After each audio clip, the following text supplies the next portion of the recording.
Welcome back to VHS Tacos for another 4K Blu-ray Steelbook unboxing, and this time we've got the Fantastic Four First Steps delivered by Amazon. We'll start things off with the back of our Jake card with the specs, and as you can see, Dolby Vision and Atmos. As for our design, we'll start with the cover. As you can see, we do have a bit of an egg white or off-white background, and if you look closely, not sure how well this comes through on the footage, but there is a nice, almost dotted printed design, kind of like the original comics back in the 60s. I think that looks great because that contrast with the majorly blue motif that we have in the middle helps make this image pop. Of course, as you can see, we've got our Fantastic Four front and center, all suited up with Mr. Fantastic really just smack dab in the center. And then at the bottom, we have our bit of our retro futuristic New York. We've got Herbie and our Fantastic car. On the right, if you kind of squint a little bit, you can see our new Silver Surfer. Then, of course, we have the Baxter building as well as our jet.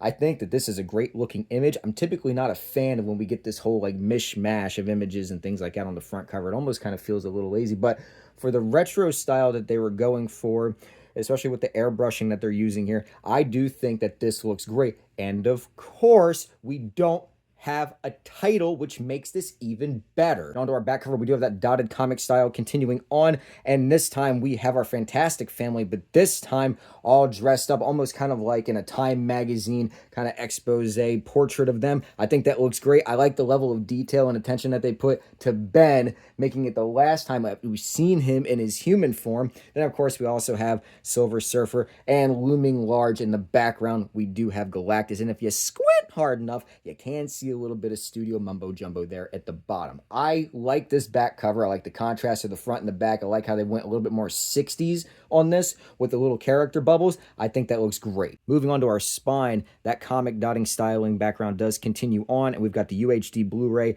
up at the top, and then we've got the Marvel Studios, the Fantastic Four First Step, smack dab in the center in that gorgeous Fantastic Four blue, which really helps make this thing pop. This is going to look great on the shelf, especially considering how the last Steelbook, the Thunderbolts, was pitch black with the yellow title on there. As for our disc art, on the 4K disc on the left, as you can see, we're playing heavily with blue. So we have the Baxter building, we have the jet, we have the space motif going on, and this looks fantastic. It's almost in the style of a retro 60 cartoon. And on the right, on the Blu-ray disc, you can see that we do have, again, the same color scheme, but this time we have Herbie in a stylized cartoon, and it looks fantastic. No pun intended, this looks wonderful. And that brings us to our interior artwork, where the color scheme from the front and back covers does carry itself in, and this time, instead of any original art or any screenshot or screen grab from the film, we do have our Fantastic Four character icons basically just alternating. And as you can see, yeah, they align up in a diagonal pattern, which is all right, but to be honest, this does scream laziness, kind of like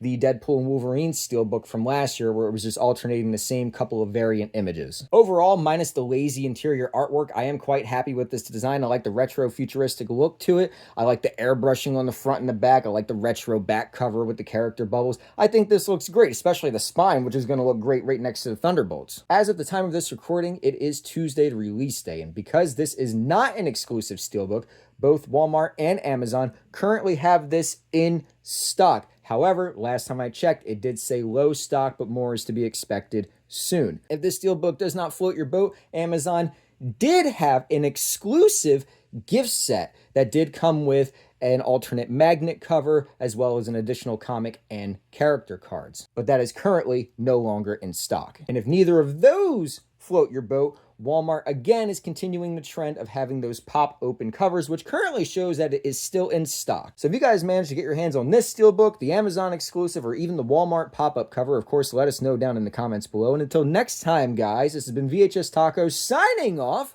Adios.